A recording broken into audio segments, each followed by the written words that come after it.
So first I'd like to start with what we feel are the strengths of this approach.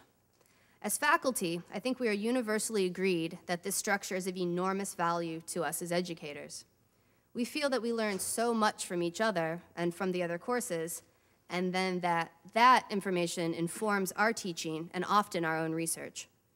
We've all noted that if we were teaching within a department of just our colleagues and just our discipline, we wouldn't be as well-rounded, and that, frankly, we wouldn't be having as much fun. This aspect makes our job enjoyable, and in some sense mimics the Bard liberal arts tradition. We teach each other, and it's very intellectually satisfying. We do this by jointly developing our syllabi. We aim to not only address each theme at the same time in the semester, but within each theme to find common points, to draw them out, and to make those connections explicit for the students. Working towards this goal makes us really have to talk to each other and break down communication barriers between disciplines. Sometimes this isn't very difficult. Certain topics lend themselves well to integration. For example, both Victor, teaching environmental law, and Monique, teaching environmental policy, have remarked upon how well they can bring scientific aspects of their case studies into their courses. But as a counterexample, Gotham pointed out that it is harder to come up with the scientific implications of federalism, whereas these can be taught easily in econ, policy, or law.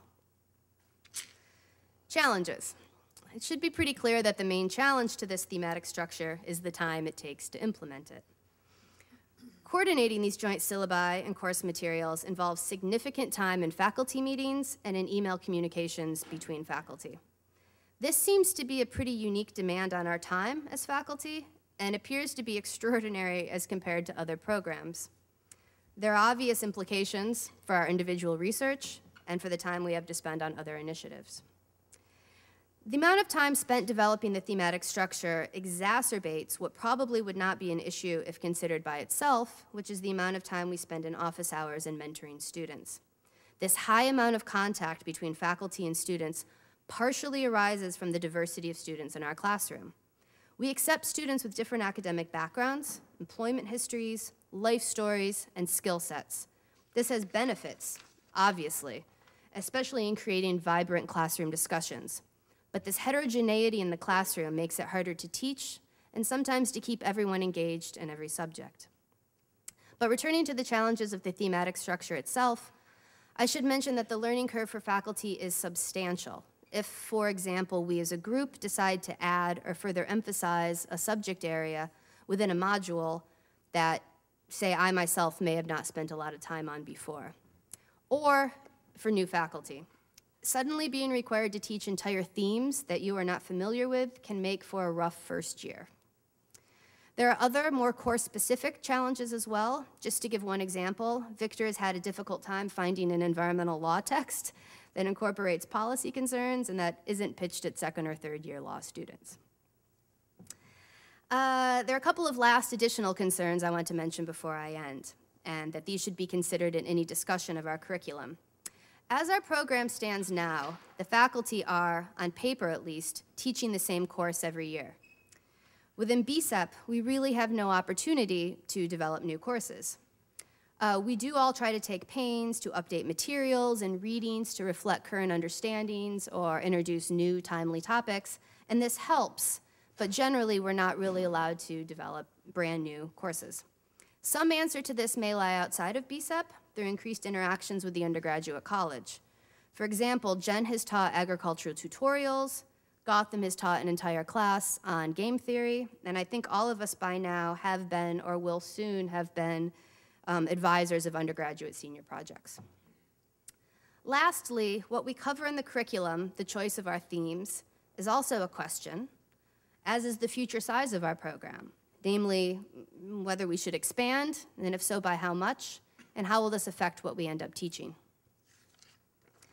So in conclusion, I just wanted to say that I compiled this presentation of the strengths and challenges of our thematic structure and the additional questions that the implementation of this structure raise from comments submitted to me by the rest of my co-faculty on the panel.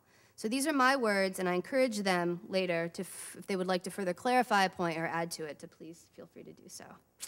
So in a nutshell, that's BCEP, and thank you very much for your time.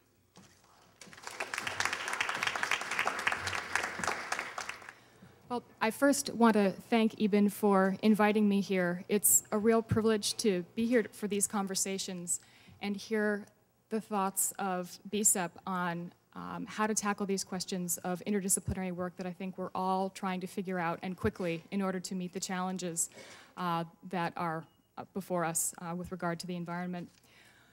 So what I'm going to talk about today is the transfer of knowledge to society.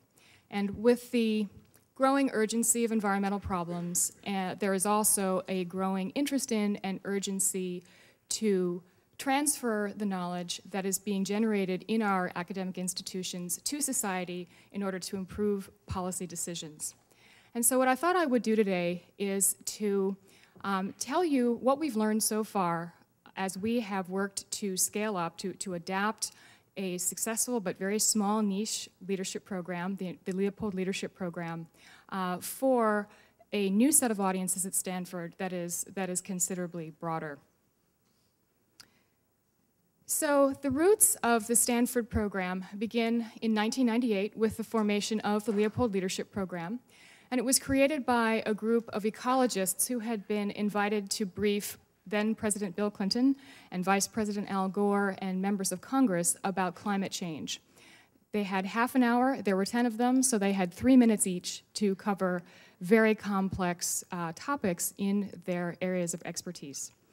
So when it was all over, the participants got together and they said, gee, you know, that went really well, and we really need to help other people learn how to do this. This was not part of our training to know how to talk about climate change with people who are not specialists like ourselves. And so that is how the Leopold Leadership Program was formed back in 1998. So the way it works is it is a competitive fellowship. We select up to 20 mid-career academic environmental scientists from across North America to participate every year. And the main qualifications are, first and foremost, that they be outstanding scientists, and secondly, that they have an interest in and an underlying capacity for communicating their work with decision makers, the community, and others who are outside science.